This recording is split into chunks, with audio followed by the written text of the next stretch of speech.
Hi, everybody. Good evening. Welcome to Evoke Therapy Programs broadcast. I'm Dr. Brad Reedy. Today is Thursday, January 4th, 2024. Tonight's broadcast, I'm going to be talking about developmental psychology, developmental theory. And really, what comes up for me is what does that tell us? What does that teach us? What's the takeaway when we understand human development a little bit more? Both when we understand the development of our children and when we understand our own development in the process. How does that inform us to respond to things in a different way, to respond to the world in a different way? So I'll get into that. I'm excited about it. Before I get into that, I want to just describe the upcoming workshop, the Finding You workshop. The January one may have been filled since we last talked. But the Finding You workshop is Evoke Therapy Program's flagship program. It's 7 individuals staying at an inn in Midway, Utah, just outside of Park City, a beautiful setting. And you come together for 5 days and you explore, first of all, your family of origin work, your inner child work. It's a very powerful therapeutic experience. It's much more than psychoeducation, although that happens there. It really is a therapeutic process. And I will tell you that inevitably, my experience of running it, my experience of working with our lead facilitators is that everybody gets what they need, that it's always an incredible experience. And that I can't say about every single therapeutic experience. So Finding You as our flagship, in my opinion, it's the best investment that you can make in the relationship you have with your child and your child's well-being and the relationship you have with your partner or spouse and the health of that relationship. It starts with you. Like I said, and have said many times, it comes from that core belief that Alice Miller shared in the drama The Gifted Child, which says that there's only one enduring weapon in our fight against mental illness, and that is the discovery of the unique emotional history of our childhoods. So we go back to understand what's keeping us stuck today or what's keeping us confused or lost today. It's something I've done. It's something my family has done. It's something my business partners have done. I've had friends go. It's a very, very powerful experience. So January 17th, that might be full at this point, but the next offering is February 21st. And then also, it's important for me to remind you that we have a couples workshop coming up next week where there's a spot open for a couple. This is going to be run by myself and my wife. So we're going to take 4 couples and we're going to do the same kind of work we do in Finding You. But the benefit of that is you get to do it in front of your partner and your partner does it in front of you. This is not for high conflict couples or couples that are considering divorce. This is for people that want to deepen their connection and deepen their understanding of each other and their intimacy.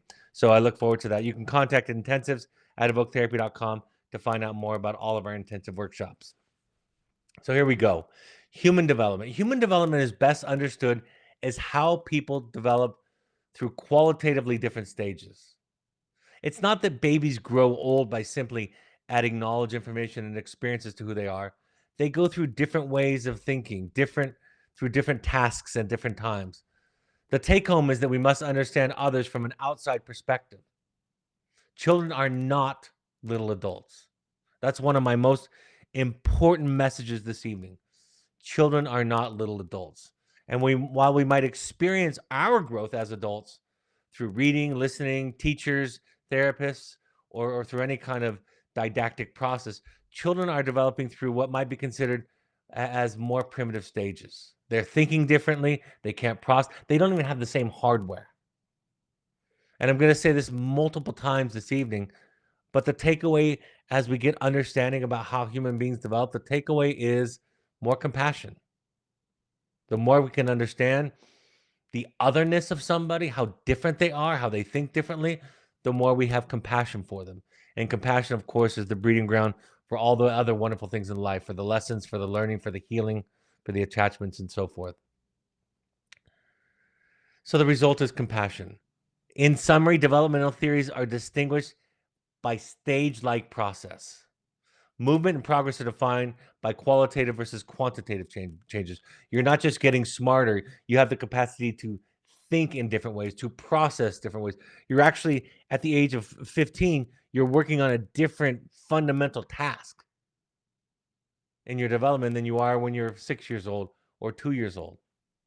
Each step marks these different tasks and may be understood as simply, maybe not be understood by simply adding more to the old tasks. So they build upon each other, right? In infancy, we're working on trust. Is our environment capable of keeping us safe? And if that doesn't happen, and typically we think of that happening in the first year of life or so, if that doesn't happen, if that stage doesn't get met, then we don't have the foundation from the starting point, right? Our attachment is diverted.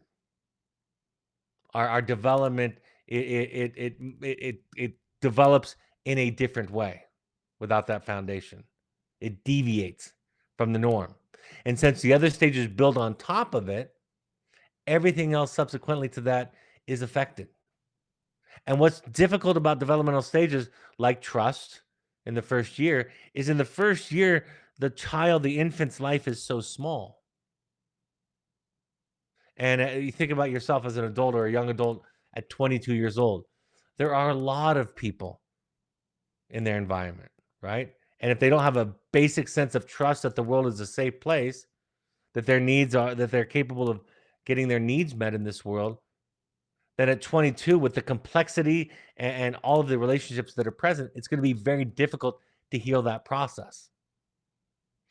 The developmental stages are different, not just more, like I said. One of my pet peeves is when people talk about children and participation trophies. I understand the criticism that people give sometimes. That sometimes we try to anxiously instill in children some sense of self-esteem through these trophies. But when children are first starting out, participation trophies are perfectly acceptable. We're trying to reward them for just taking the risk and getting involved. As the child becomes older, as the child develops more, we don't have to just encourage participation. We can encourage stick-to-itiveness, right? We can encourage and reward practice and picking themselves up after they fail and so forth and so on by rewarding them for the successes that they have, for the effort that they put into things. Eric Erickson, I'm gonna introduce you to, not exhaustively, but several different developmental stages that we think about when we think about human psychology. Eric Erickson, actually, I should probably have Freud first because Freud was before Erickson. But Eric Erickson, in contrast to Freud's psychosexual stages, came up with psychosocial stages. The most important thing that I'll identify here is that there are 3 times in life where we are fundamentally defining who we are. And the first one is in what they call the terrible twos, right? It's when that little person is trying to establish the separation between themselves and the adults around them, right? They say no a lot. And then later on in adolescence, you're talking about a second stage of identity development where the adolescent is trying to figure out who they are. That's the basic task of adolescence. And they do that very, very much in the context of their peer relationships. But I think what is most magical is typically the parent is going through middle age at the same time that the adolescent is going through adolescence. So the parent is going through the same stage of identity development, that last stage of figuring out who we are, of questioning all of the roles, all of the rules, all of society tells us. It can be a very messy and unraveling period of our lives. And so I think the fact that parents are often going through the same stages as children, I think it complicates it. I think it raises increased conflict because the parents that I work with, working with adolescents, they're hoping for rules. They're hoping for structure. They're hoping for someone to give them a simple formula to fix things. And the fact of the matter is, this is the stage of finding your truth, of finding out who you are, of developing a stronger and deeper sense of yourself. Like I said earlier, Erickson and Freud are somewhat in contrast. Freud's were primarily focused on the innate sexual physical drives that we have as human beings. That's what he thought propelled development forward. Whereas Erickson talked about it in terms of the role that people have in relationships to other people. But there's some overlap with these stages. Another important part about human development is this, is that because human development, there are critical stages of growth where there are critical tasks to accomplish. I know this sounds a little bit dramatic, and it's actually good news. in a lot of ways for a lot of parents who have a lot of anxiety. One thing I will often say to parents is one way to effectively mitigate the tremendous anxiety that a lot of parents feel when they're parenting an adolescent is to think the thought experiment. Just go with me for a moment. Just think of it in terms of the damage is already done. The important damage is already done. The reason that I say that is because if you accept this idea that you can't control and mold a child, you reduce anxiety, you reduce conflict, you free the child up to become who they are. I heard a parent one time say, I want to give my adolescent choices, but only if they make right choices, right? That's not the way that it works. In fact, I've said many times, if I could instill an idea in most of the parents that I work with about parenting adolescents, it would be to say to them that you need to value the mistakes and the setbacks and the detours as much as you do the successes. Those are as important in development as anything. Most of the lessons that we learn are through our mistakes. I was once on a podcast as a guest, and I was asked this question about my most successful moment in parenting, my most successful lesson that came from something that I did. And I said, frankly, when you ask me that question, I go back to all my mistakes. And I think that's something that we don't give kids the benefit of the doubt on. They need to practice and fall and trip a lot. There's some, of course, balance. I say to parents, let your child trip and fall. Let them fall down a stair, not a flight of stairs, right? Have some boundaries, but it's time during adolescence for experimentation, just like it is during the middle age period of our lives, right? We have to experiment. We have to try things on for size. We have to, in adolescence, pull away from our parents. I really do believe that one of the fundamental problems that gets created between the parent and child in that relationship during adolescence is that the parent has a hard time of letting go. I call it the second birth. They have a hard time adjusting to this new level of proximity. They become less important in the child's psychological development than peers in a lot of ways during that period. Not over the course of their entire life, but during that period, peer relationships become more important for the child in figuring out and defining who they are. And parents, especially parents that have an anxious attachment style, are going to struggle with that distance. So again, it gives another reason why we need to do our work and find our community someplace else. I love what the monk Thich Nhat Hanh teaches when he says, the goal is to love somebody in such a way that they feel free. So adolescence is a time of experimentation, a time of sorting yourself out. And what happens all the way throughout the process cognitively, that we'll talk about in just a second, is that the human brain, unlike other species, develops slowly over the first 25 years. And the advantage for that is the amount of learning that can happen, the amount of lessons that can be created with the brain that we have over 25 years, right? It changes shape dramatically during those 25 years. It gets rewired, it gets pruned is the word that they use. And that's what makes us, among other things, one of the most complex creatures on the planet is the complexity of our brain and its plasticity over the first 25 years of our life. We have Piaget's cognitive stages, which describe ways in which children are capable of thinking. Everybody's familiar with the idea of object permanence, right? An aspect in early childhood that gets developed where when the infant sees something disappear, go behind a couch or go behind a blanket simply. The infant that doesn't have object permanence has an experience that that thing has now disappeared. But eventually we develop this idea that even though something is temporarily out of our sight, it's not been annihilated out of existence. So we start to think in more complex ways. And I remember when I was in graduate school, we had a sheriff come and teach us about child abuse reporting laws.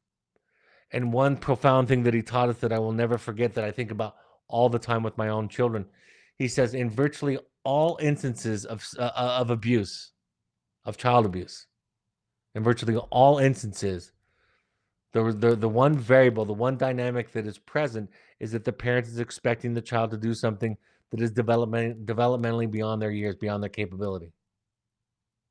I know I've spent years before I found out that everybody in my family had ADHD except for me, frustrated, angry, and agitated with the way that they were responding to the environment because their brains are different than mine.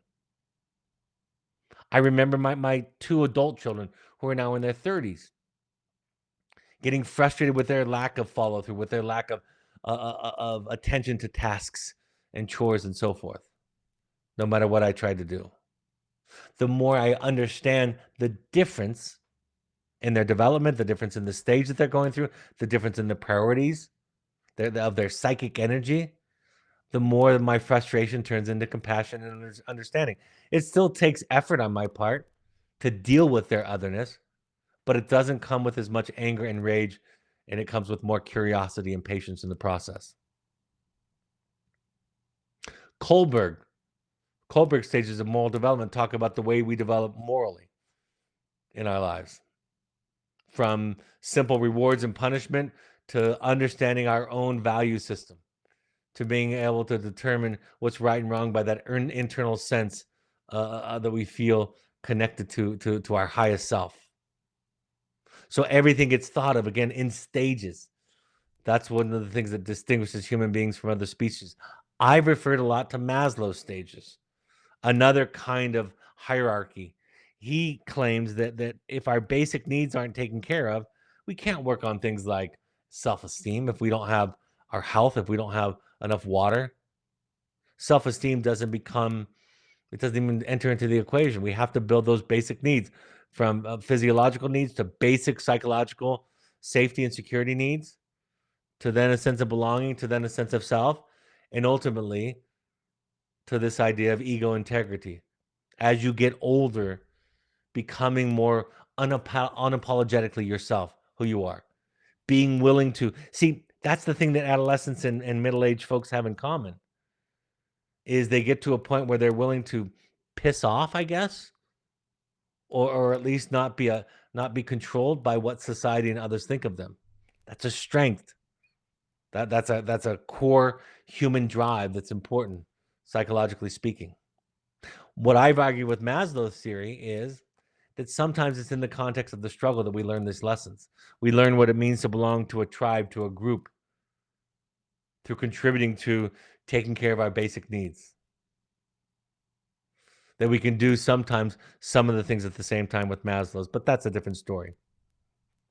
Speaking of the middle passage, speaking of James Hollis and his work, I love James Hollis's work.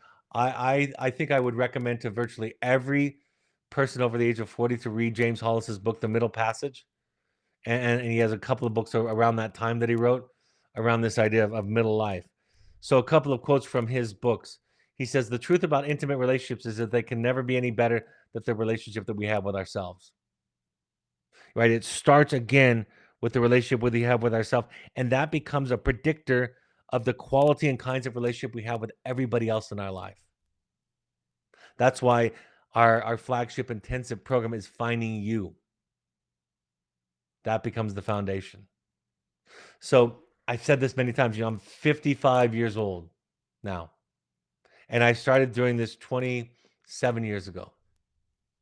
Started working in this field, this particular niche 27 years ago or so, 28 years ago.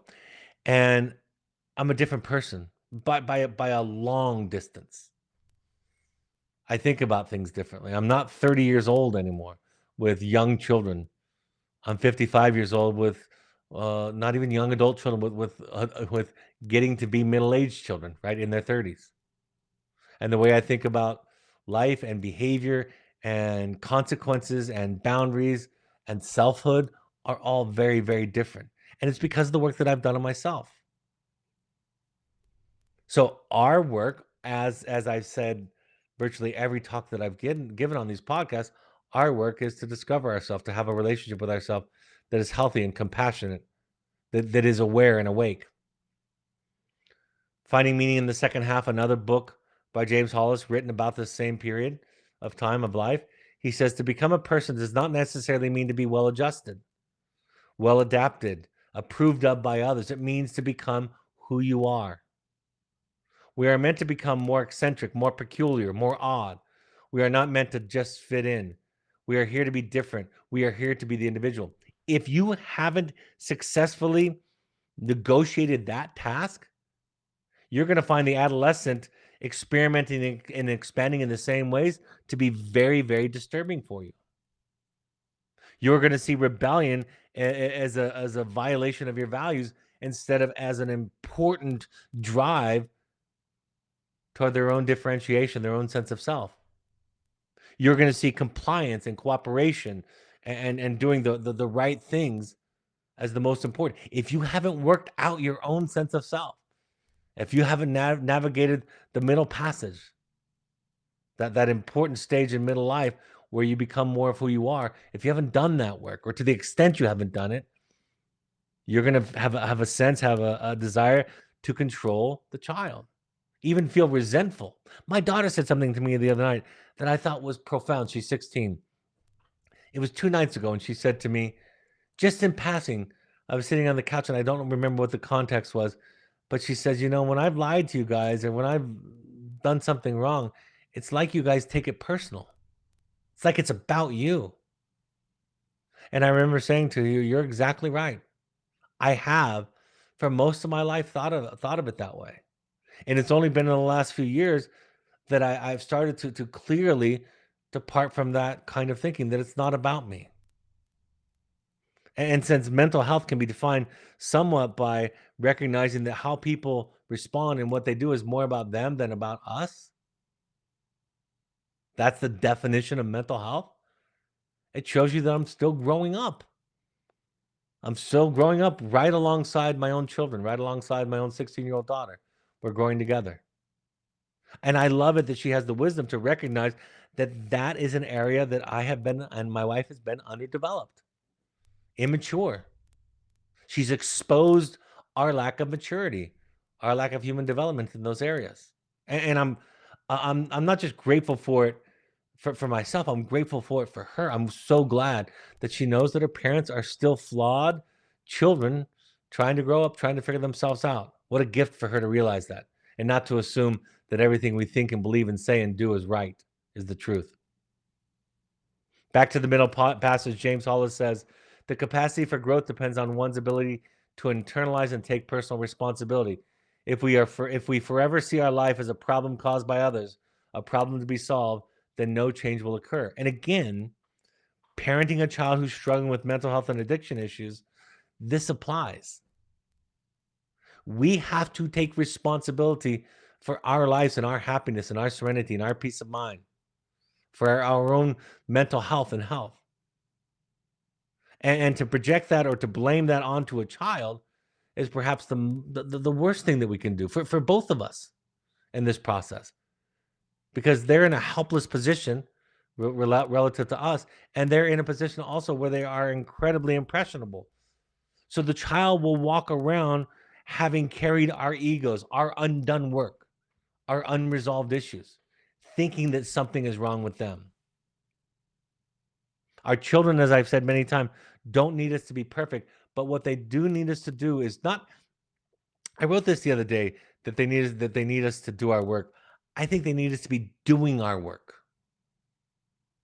right? In the active voice, they need to be us to be doing our work, to make mistakes because we will make them, to apologize and to say, I'm going to talk to my therapist, or I'm still working on that, or you're right.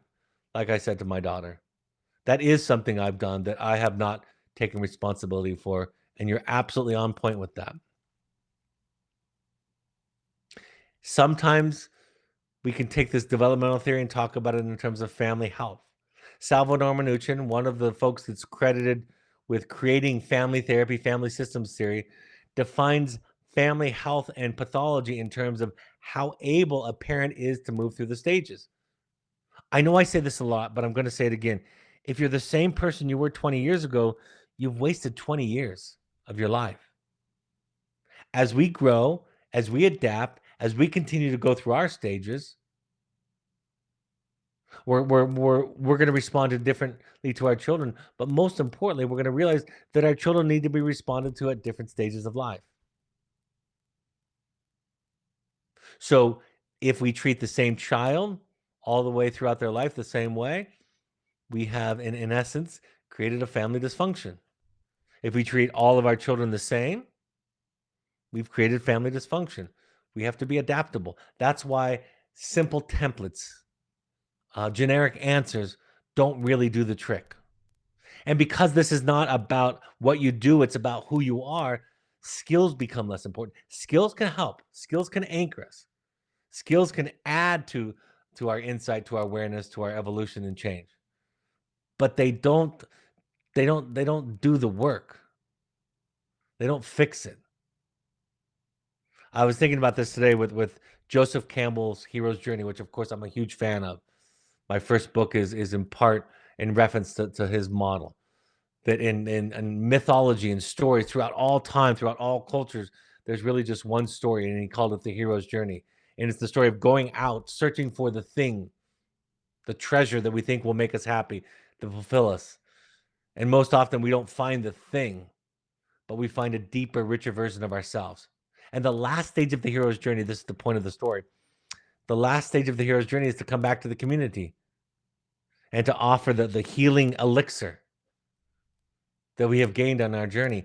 And the healing elixir is us. We are the balm. We are the elixir. Mom and dad, husband and wife, partner, the gift that you'll give to your marriage, the gift that you'll give to your children is you. You are the medicine in this process as you've done your work, as you heal, as you evolve and stretch and grow. Like Mnuchin talked about, what works in one phase might be counterproductive in another phase, and what works for one child, of course, may very well not work with another child. Parents and children are both navigating identity at the same time. And there's a humility with this, right? Humility is synonymous almost with confidence, right? A lack of humility is synonymous with insecurity. So knowing that we're going through some of the same stages as our children at the same time, there's a humility to that. It's paradoxical that our adolescent children can be comforted when we say, I don't know. I remember I was working with an adolescent girl years ago. I was working with an entire family in a family intensive at our intensive program. And at one point, there was a moment of conflict, and it had to do with the fact that this particular child wasn't given enough space in the family, that her parents, because of their anxiety, were constantly intrusive with her. And at one point, she walked out of the session. And I encouraged the parents, and they allowed it to let her go. She came back, and she pulled me aside, and she said, I don't know what to do. And I said to her, I have no idea what you should do. And she looked at me, and she said, I've never had an adult say that to me before. And there was such a sense of validation, of reassurance, of being seen. But again, because we haven't found ourselves and think we're supposed to have the answers, and we go through life pretending to know or acting like we know, that leaves the child so much more scared and confused. It's our humility that connects us to our children and helps them to connect to themselves. For the adolescent, this development is about, who am I in this world? For the midlife adult, it is re-questioning and redefining the answers to that question. Both are essentially going through the same stage, and this adds to the confusion and conflicts, as I mentioned. We talk about trauma, and there's two kinds of trauma. They can be split into two categories: big T trauma or small t trauma. Big T trauma are big events, obvious events: sexual abuse, death of a parent, right? Being bullied. The list is long of big T traumas. These are nodal events that we can point to. And then there's something called small t trauma that can also be referred to and as referred to as complex trauma or developmental trauma or attachment trauma. And this is more about how we are responded to. The problem with small t trauma is there's no story or event to point to. And when we try to give examples to parents, when we children try to give examples to our parents, they're often defensive. They want to show us pictures and videos and tell us stories about where our childhood and the connection was wonderful. And we're just trying to say there was something about my pain, something about my feelings, something about my hurt, something about my anger that just wasn't allowed. I wasn't allowed to be me. And what that thing is the ego of the parent. The parent's idea that they have to be right and good. What I wrote today was what our children may struggle most with is our egos. When the child's need to express hurt or anger comes up against our defenses, our parent, us, the parents, when it comes up against the parents' defenses, that's where the wound occurs. I did a podcast, it's episode 309, redefining what it means to be a good parent, where I talk about this at length. It's not about being good and perfect and right. It's about being human. And part of that means admitting mistakes, saying, I don't know, apologizing, listening. See, if you've worked out your stuff and if you've had some success killing your ego, in other words, diminishing your shame, letting go of the need to be right and good and on top, the more you've killed the ego, the more that your children and the people around you get to be who they are. The more space you have to hold them. That's why I say once you can kill the dragon of should and should not, there's nothing left but love. And so our work is our egos. Our work is our shame. Our work is the ideas that we were taught in our childhood about what we should and shouldn't do. These rules are made up, nonsensical, one person's perspective. And if we do this parenting thing well, we support our children not to become what we think they need to be, but to become themselves, which is, in essence, in most cases, larger and very different than we are. Which is a good thing because they're going to live in a larger and more different and very different world than we grew up in. Another way of talking about development is the way that the brain develops. This is a really important thing. Dr. Daniel Siegel wrote a book called Brainstorm, a fantastic book talking about the adolescent brain. And he describes the adolescent brain from about 11 to 24. So it's not just 13 to 17 like the laws in the United States suggest. It's doesn't line up with those. It's 11 to 24, give or take. It's a time of development and change. It's a time when it's important to move away from parents.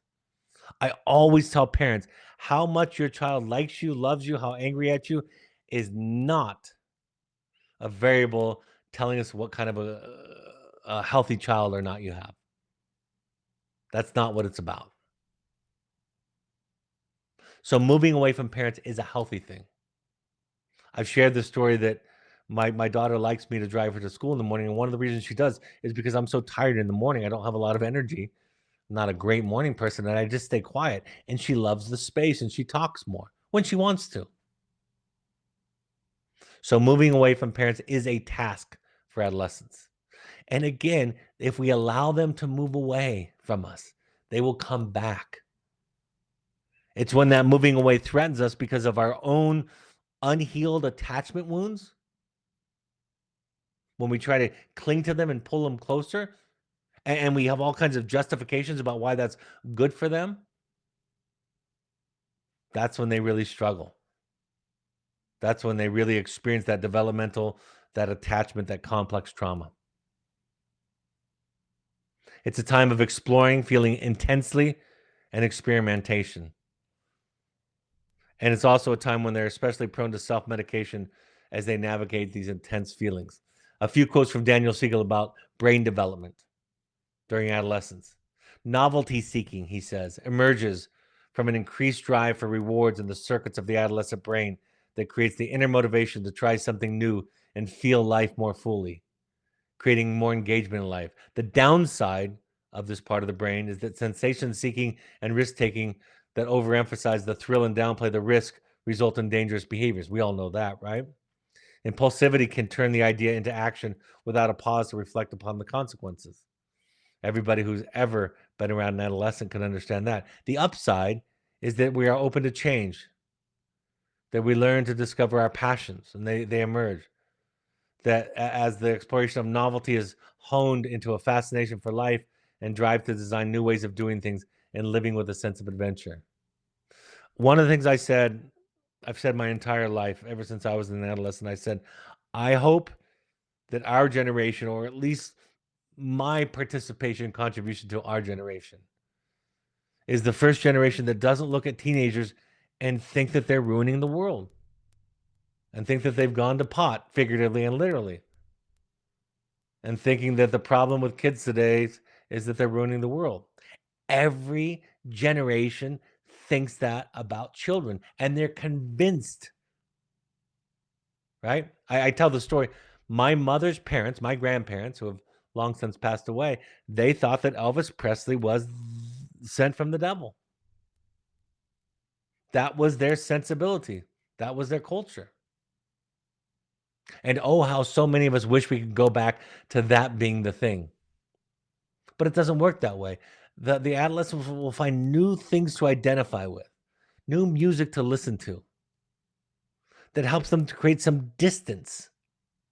It took me a long time to understand why so many of the white upper middle class kids that I treated in our program identified and listened to rap music. And it was because it's that energy of rebellion. Instead of the conflict between the racist conflict between young black men and the police force, it's between the child and the parent. Same dynamic, same principle, same energy. Once I got out of the content, I realized this is the same thing that's been happening for adolescents in music for the last 60 years.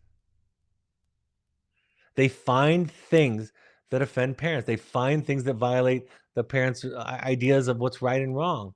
And it's a way of separating. It's a way of saying, I'm not you. The more at peace, the more understanding we can be of that, the less we become a part of creating a distorted version of that, right? A mutated version of that, a problematic, an unhealthy version of that. Daniel Siegel goes on to say, social engagement enhances peer connections and creates new friendships. That's a part of the brain development. The downside is that teens isolated from adults and surrounded by other teens have increased risk behavior. And the total rejection of adults and adult knowledge and reasoning increases those risks. The upside is the drive for social connection leads to the creation of supportive relationships that are the research proven best predictors of well-being, longevity, and happiness throughout the lifespan. If you want to know why your kid is hanging out with that kid or with that group, and you have judgments about that group, I will tell you this today. They're attracted to them because they get a sense of belonging that they don't get at home. They get a sense of acceptance, what I would call a version of love from their peers that they're not getting at home. And I know I can just hear the parents saying, well, that's not the case. These are people that don't care about them. These are their drug friends. They don't have any interest in their well being. That can be true too. But the sense, the thing that the child is looking for is just a place where they're allowed to be, where the task isn't to be good. The task is just to be human. And so the lack of pressure in those situations, although they have their own expectations and norms too that you have to fit into, but they're doable. Whereas the parental expectations seem never ending because of course, so much of the parent's expectation is wrapped up in the parent's anxiety. And when parents don't cope with and deal with and own their anxiety, it gets projected onto the child in the form of criticism and anger. So if you say, why is my daughter hanging out with that person, that guy? Why is my child hanging out with that group of people? Just start to ask yourself, what do they get there that they don't get with us?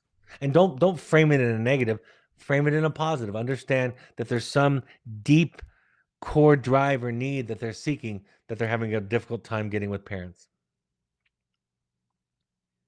Daniel Siegel also says increased emotional intensity is also a part of the adolescent brain. It gives an enhanced vitality to life.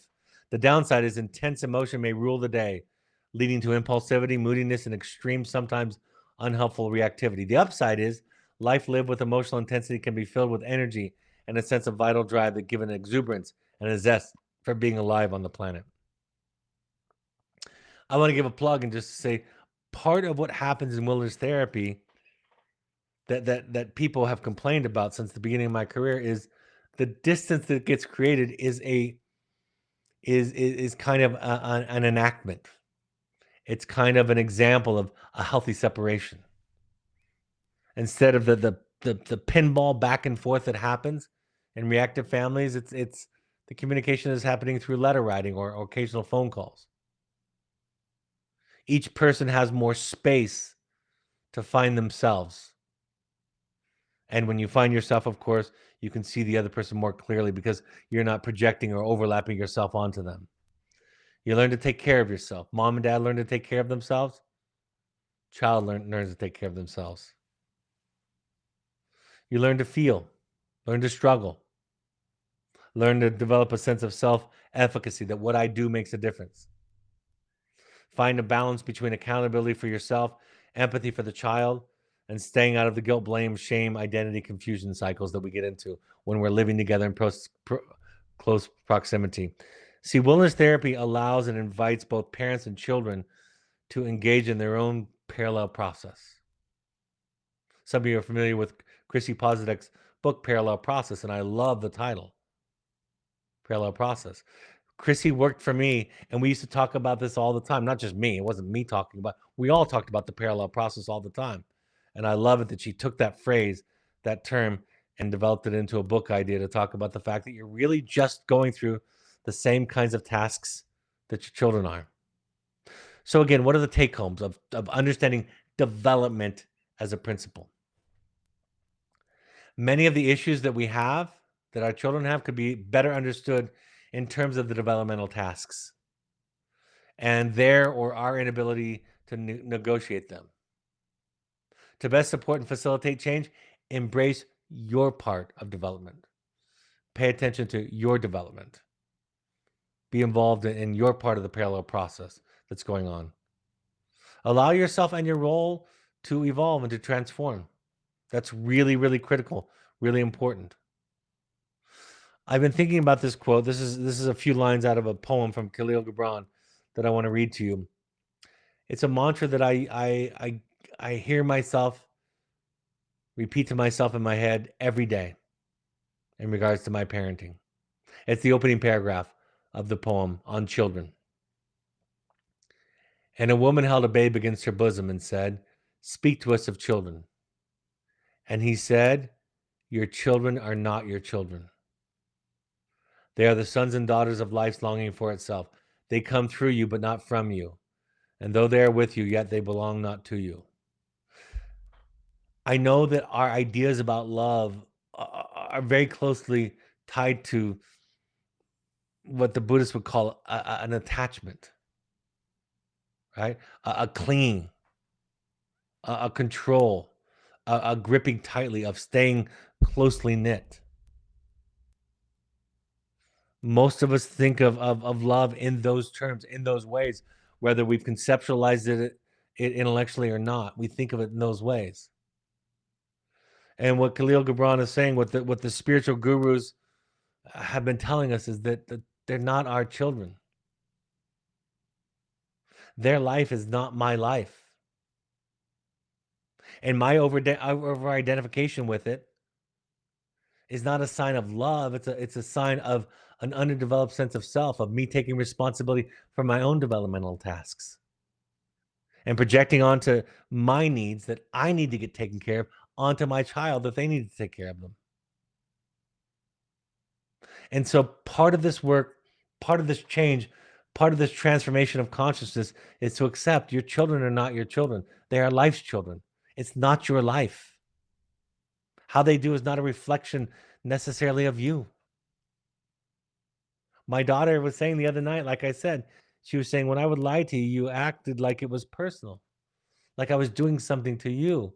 And she's so right. It had little to do with me. It was her own dilemma, her own way of dealing with life.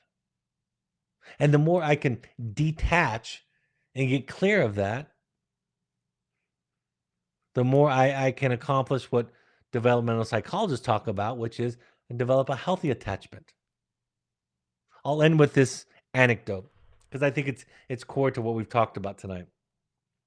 Years ago, somebody talked to me about this idea where I was talking about healthy detachment a lot over a period of time. It's a phrase that they use in the addiction world a lot to talk about this sense of getting farther apart from the addict and their drama.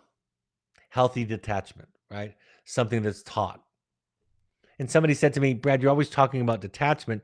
When are you going to talk about connection and attachment? So I did what therapists do. And I said, great question. I'm out of time.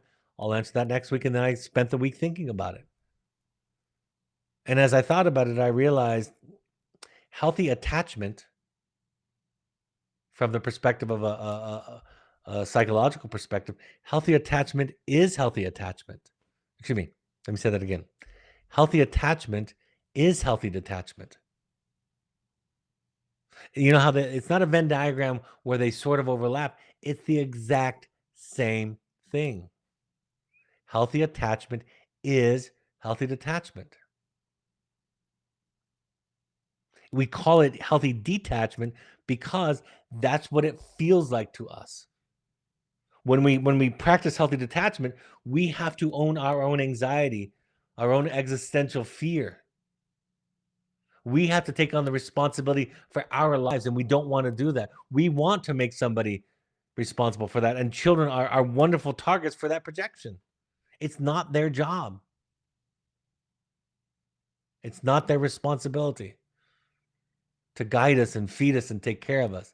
That's our responsibility, psychologically, spiritually, developmentally. It's ours. So that's what developmental theory teaches me. It teaches me about the different tasks, about the fact that when I understand that underneath all of these problematic behaviors, there's some healthy drive, and it's our job to help find a way to help the child figure that out. And the first thing that we can do is to do our own work, to work on our own development.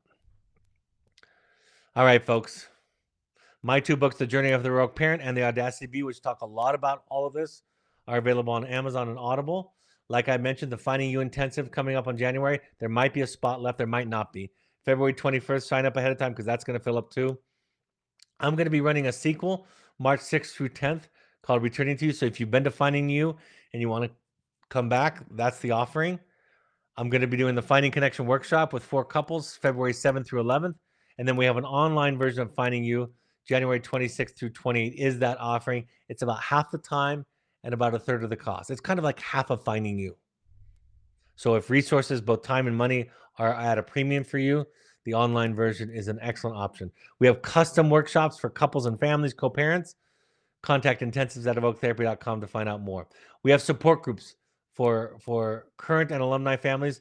The next one is tonight in 10 minutes at 7 p.m. Mountain Time. So if you want to attend that, if you're an alumni or a current parent of a child, you can attend that. Once a month, we have an alumni-only meeting. January 17th is that one, 6 p.m. Mountain Time. We have an intensive meeting once a month, February 13th, 7 p.m. is that offering. You can go to our website or email supportgroups@evoketherapy.com to find out more. We have coaches that can work with you virtually. So if you want somebody to help you on a week-to-week basis, which I am a huge proponent of, then our therapeutic coaches can do that in the comfort of your own home at your own computer screen. That's one of the great things that happened during the pandemic is that we all became much more comfortable with these kind of virtual services. So these are for parents, couples, families, or individuals.